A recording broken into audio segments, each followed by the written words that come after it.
빨갛게 피 좀 봐야 흥분이 되고 비뇨의학과 하겠다고 하니까 야, 너 아니면 누가 하겠니 하면서 옆에서 정말 박수 쳐주면서 말리는 사람이 정말 한 명도 없었어요. 네, 안녕하세요. 저는 이화의료원 이대 서울병원 비뇨의학과 윤하나 교수입니다. 주로 이제 배뇨장애 요실금, 방광의 기능에 관련된 것을 치료하고 수술하는 그런 이제 기능성 비뇨의학이라고 할 수가 있겠습니다. 네.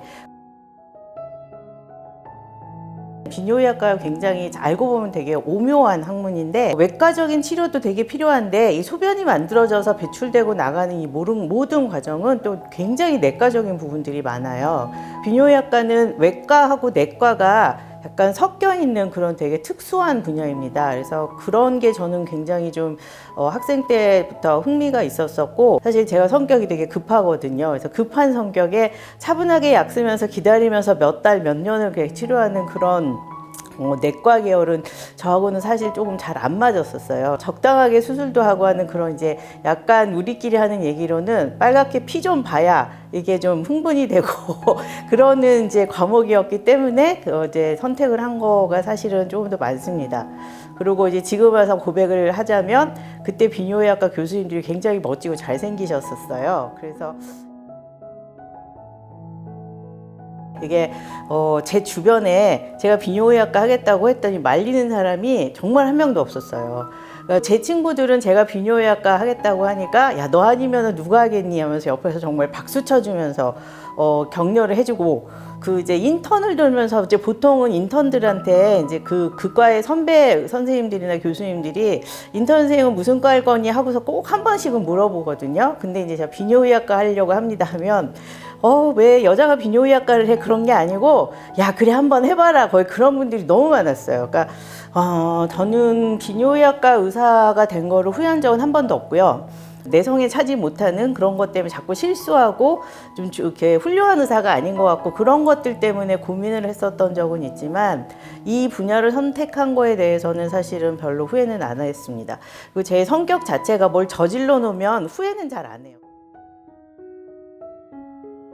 1999년에 비뇨의학과 전문의가 됐고, 그때 제가 첫 번째였고, 96년에 두 번째 나왔고, 그 다음에 97년에 세 번째 나오고, 이런 식으로 해마다 한 명씩 나왔었어요. 그러니까 어떻게 보면은 제가 물꼬를, 그러니까 다행히도 저희 병원에서 저를 이제 전공의로 트레이닝을 시켜주신 덕분에 다른 여자 선생님들이 제 전에도 사실 비뇨의학과 하고 싶어 하는 여자 선생님들은 굉장히 많았는데, 여러 가지, 그러니까는 사회적인 여건과 병원의 여건과 보통 우리가 말하는 운대가 안 맞았었던 거죠. 그때 당시에는 거의 해마다 한 명 나오는 정말 뜨문뜨문 나오는 정도였었는데 지금은 거의 60명이 넘어가고요. 60명이라는 게 작다면 작을 수도 있지만 전체 비뇨의학과 의사의 숫자에서는 되게 아직도 작은 부분이지만 어떻게 보면은 그 20년, 30년의 기간 동안에 이만큼의 많은 이제 여성 비뇨의학과 의사들이 생겼다는 거는 굉장한 발전이긴 한 거죠. 솔직히 저는 제가 수업 들어갈 때마다 학생들한테 이제 여러분이 의사로서 뭔가를 하고 싶다면 비뇨의학과를 한번 생각해 보주세요 하고 꼭 얘기를 하는데, 그러니까 내과적인 부분하고 외과적인 부분이 같이 섞여 있는 서전으로서의 자기 능력을 발휘하고 환자를 치료하는 그런 이제 적극적인 부분들도 충분히 만들 수가 있고, 또 연구를 할 수 있는 분야도 굉장히 많고, 물론 이제 단점은 트레이닝이 좀 힘들다는 게 단점이기는 한데 단점을 충분히 능가할 수 있는 장점들이 있기 때문에 저는 비뇨의학과 여자 선생님들이 비뇨의학과 하는 거 적극 찬성이고요. 강추합니다. 이제 환자들이 여자 비뇨의학과 의사를 처음 보니까 조금 이제 놀라기는 하죠. 그렇지만은 중요한 거는 제가 이제 사실은 환자가 내가 여자이기 때문에, 여자 의사이기 때문에 나를 껄끄러워하거나 나한테 진료를 보고 싶어 하지 않거나 하는 경우는 사실 거의 없었어요. 성이 다른 이성의 환자가 왔을 때 서로 껄끄러워하거나 하는 문제들이 생긴다면 그건 내가 그 사람에게 전문적인 프로페셔널한 모습을 보여주지 못했기 때문이라고 배웠기 때문에 의사는 그냥 인간인 거죠. 사람을 치료하기 위해 앉아있는 인간인 거고, 이 성이 다르기 때문에 생기는 문제보다는 환자 병이 어려워서 어려운 거죠.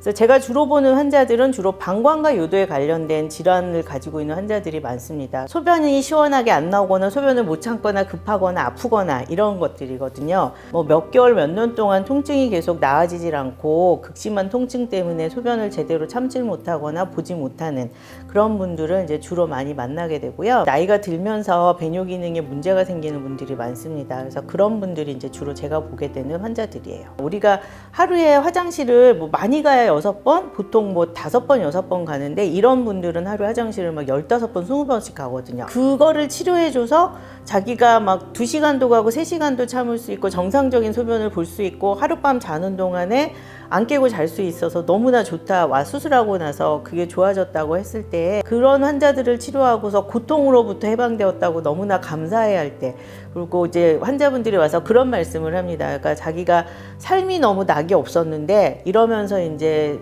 삶의 의미가 생겼다고 해주시면 이제 그런 분들이 가장 이제 보람된 환자들이죠. 물을 제대로 많이 드시라고 말씀을 드리고 싶습니다. 그러니까 물을 많이 드시는 건 되게 좋은데 무작정 많이 드시면 안 되고요. 적당한 수분 섭취는 몸에 노폐물을 배설하는 데 굉장히 도움이 되죠.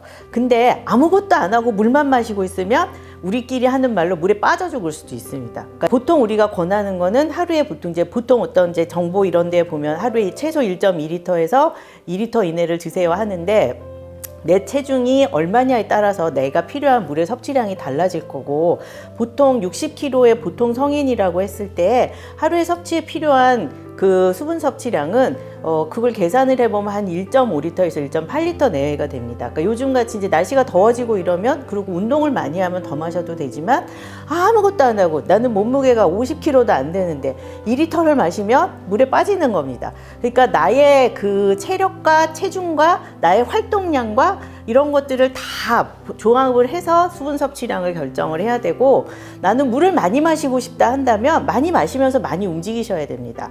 소변이 너무너무 자주 마려워요. 근데 병원에 와서 소변이 자주 마렵다고 하는데 사실 보면은 내가 만들어낸 증상인 것들도 꽤 많거든요.